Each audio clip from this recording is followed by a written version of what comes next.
Direct Investisseur vous est présenté par FX Pro.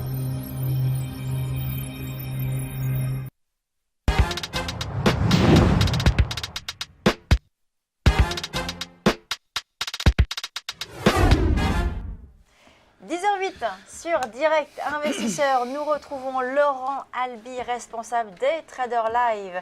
Bonjour Laurent. Bonjour Lucie, bonjour Aziz. Bonjour Laurent. Alors, ce matin, nous allons parler de matières premières principalement. Oui. On fait l'impasse sur les indices aujourd'hui. Écoutez, on fait l'impasse sur les indices parce que aussi bien en intraday qu'en daily, j'ai pas une forte conviction pour la journée. On a des indices européens qui se sont très fortement repris ces derniers jours. On arrive sur des zones de résistance, donc je ne pense pas que ce soit opportun de continuer de renforcer les positions sur les indices européens en intraday.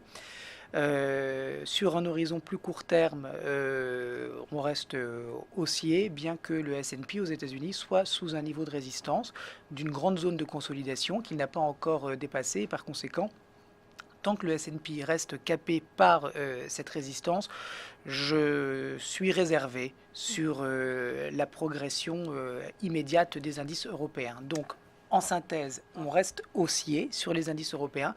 On a juste un petit problème de timing. Je pense que ce n'est pas la peine de se précipiter maintenant.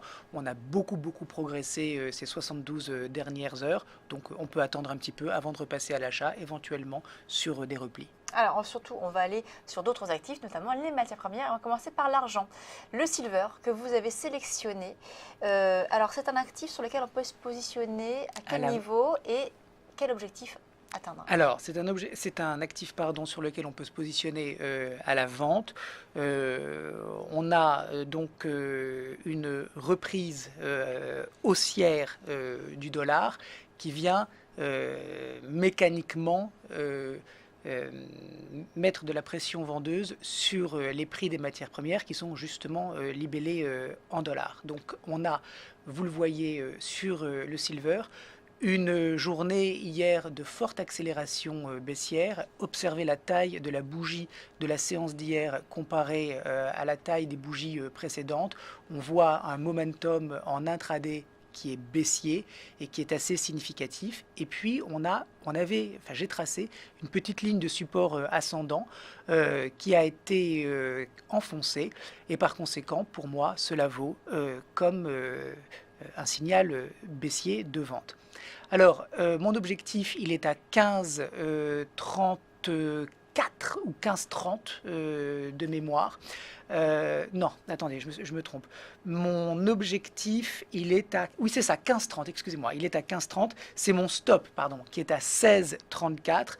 Et je vais essayer de rentrer sur une petite respiration de marché, autrement dit autour des $16. Si on pouvait avoir une petite mèche intraday qui allait chercher notre prix pour rentrer sur le marché à $16, ça serait finalement parfait. Le stop est à 16,34 et je vise donc 15,30. Je suis baissier sur le silver.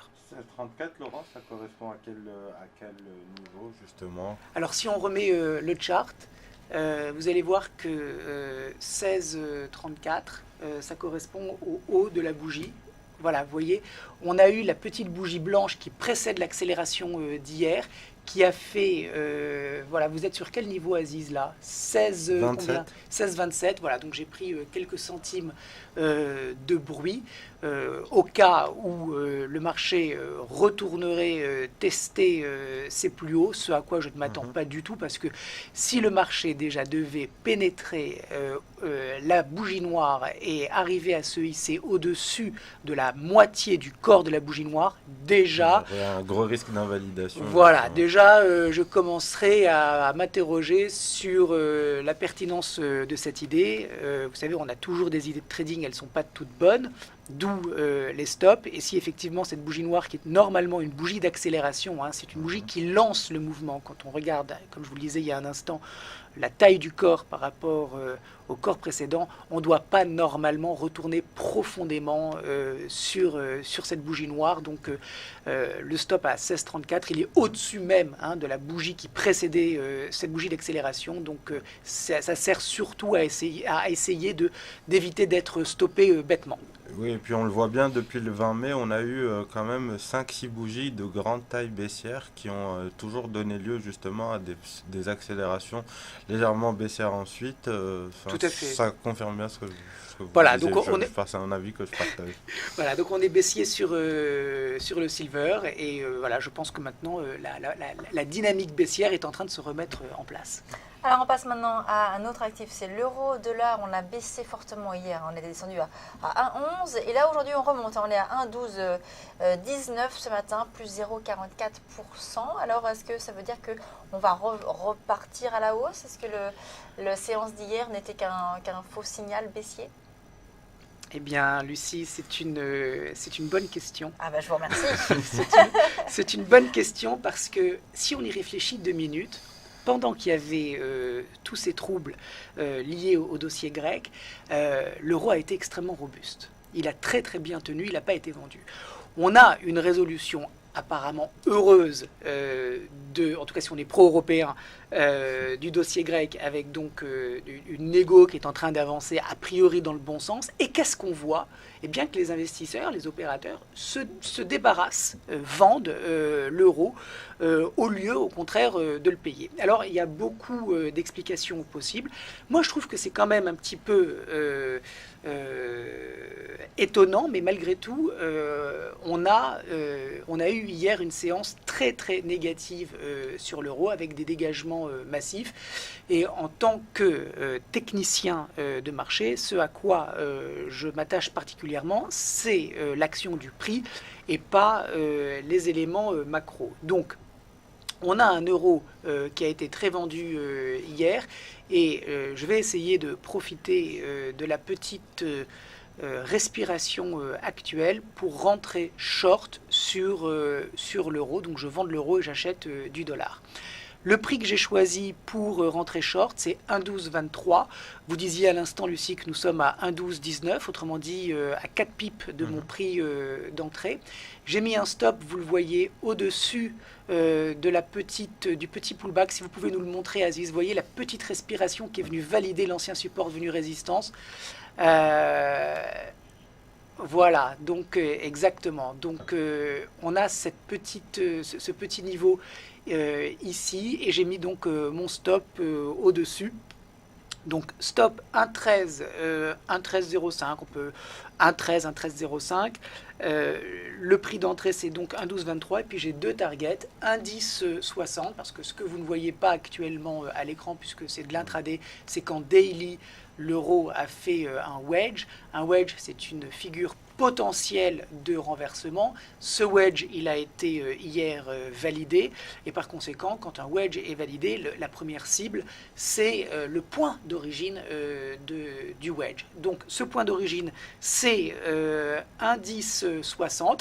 Et puis, Aziz, peut-être qu'on peut se remettre en daily si vous cliquez sur intra. Voilà, on voit le wedge dont je vous parlais à l'instant. Donc, premier objectif à 1,1060 et puis on peut éventuellement retourner sur le bas de la zone de conso à 1,0820. Donc, a priori, cette bonne résolution donc, du dossier grec est baissière, a des conséquences baissières sur l'euro. Et la journée d'hier est pour moi une journée qui, comme sur l'actif précédent, à savoir le silver, une journée qui lance une dynamique baissière donc sur l'euro-dollar. Alors on a toujours un stop, Lucien, parce qu'on peut toujours se tromper. Donc ce qui est très important, c'est le management du risque. Si notre idée n'est pas une bonne idée et que nous avons tort, eh bien, le prix d'invalidation, le prix qui nous dit que notre idée est caduque, est à partir de 1,13. Et on termine rapidement avec le blé. Le blé, en quelques secondes, si vous pouvez nous dire quelle est votre recommandation. Alors, en 15 secondes, le blé, je suis acheteur. Je suis acheteur aussi bien sur le blé de Monnerie à Paris que sur le blé américain. Vous le voyez, on fait des supports ascendants. On est toujours dans une grosse phase de consolidation. Remarquez la lecture possible en tête-épaule inversée. On a fait l'épaule droite. On a eu 2 belles journées d'accélération hier. Si le marché nous fait le cadeau de retourner sur les 509 cents, je paye. Le stop, il est à 497 et mon target, Lucie, il est à 537. Merci Laurent. Laurent Albi, donc responsable des Traders Live au Market Pause. On se retrouve tout de suite.